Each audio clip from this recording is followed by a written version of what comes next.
धूमधाम से मनाया गया दुबड़ी का त्योहार। जौनपुर ब्लॉक की पट्टी पालीगाड़ में गांवों में खुशहाली और समृद्धि का प्रतीक माने जाने वाला दुबड़ी दुर्गा अष्टमी त्योहार धूमधाम से मनाया गया। ग्रामीणों ने पारंपरिक वाद्य यंत्रों और ढोल दमाओं की थाप पर नृत्य कर भूमि और कुल देवता से क्षेत्र के सुख समृद्धि की कामना की। जौनपुर ब्लॉक के खेड़ा, ठिक, भुयासारी, तेवा, बंगशील, ओंतड़, एरी, शीर्ष, डिगोन, मुंगलोडी आदि सहित कई गांवों में दुबड़ी त्योहार की धूम रही। नवभारत समाचार मसूरी से मनीष गंगोली की रिपोर्ट। भाई जी, क्या कहेंगे ग्राम सभा टकारने में आज दुबड़ी का कार्यक्रम रखा गया है, क्या मान्यता इसकी है, लगभग कितने सालों से किया जा रहा है?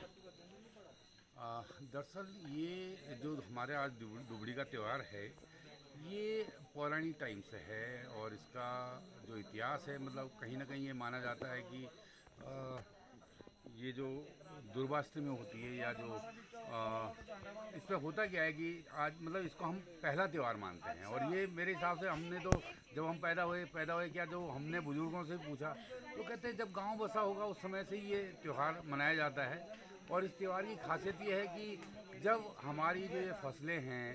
12 अनाज जो होते हैं वो सब इकट्ठे किए जाते हैं, एक तरह का जो खड़ी फसल आज के डेट में है। और क्योंकि इसको ही पहला त्यौहार माना जाता है दुबड़ी को, तो दुबड़ी के दिन बेसिकली क्या होता है कि अभी आप कुछ समय बाद देखेंगे यहाँ पर महिलाएं आएंगी, इस दुबड़ी का पूजन एक होगा, इसको पूरी तरह सजाया गया है गांव के जो युवक हैं उनके द्वारा, गांव के लोगों द्वारा। और महत्व दिया जाता है जो हमारी जो ध्यानी होती हैं उनको माना जाता है कि वो लोग सब आते हैं, इसकी पूजा करते हैं और उसके बाद जो है 12 अनाज की पूजा होती है और उसके बाद ही इसको फिर नष्ट किया जाएगा। इस तरह का रहता है गांव के युवाओं द्वारा, इस तरह का। भाई देखा गया है कि काफ़ी उत्साह गांव वालों में रहता है, काफ़ी सालों से आप लोग कर रहे हैं, तो क्या कहना चाहेंगे, मतलब जो आगे पीढ़ी है उनको भी इस ओर ध्यान देना चाहिए? बिल्कुल, वैसे भी मैं कहूँ तो इतना ज़रूर रहता है कि आज के डेट में गांव संपन्न है और जहाँ तक यहाँ से जो पलायन की स्थिति है वो ये है कि लोग कमाने के लिए अगर जाते भी हैं तो उसके बाद जैसे अपना त्यौहार होता है, कोई भी त्यौहार हो गांव के अंदर, सब युवा साथी सारे लोग गांव आ जाते हैं और बहुत उत्साह के साथ जो है दुबड़ी का त्यौहार मनाया जाता है। क्योंकि दुबड़ी को पहला त्यौहार माना गया है।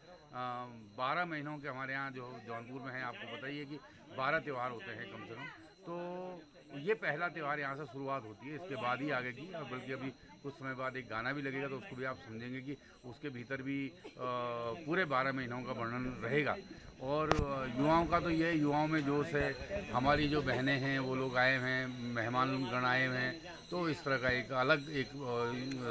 जो दुबड़ी है उसके अंदर एक अलग पकवान बनता है जिसको हम पिनोले बोलते हैं और उसका भी सेवन मतलब लोगों को दिया जाता है। बाकी ख़ास तौर से आज हमारे साथियों ने कुछ ऐसा निर्णय लिया कि भाई क्योंकि दुर्गाष्टमी है और वो ये जो हमारा दुबड़ी का त्यौहार है इसमें जो है सभी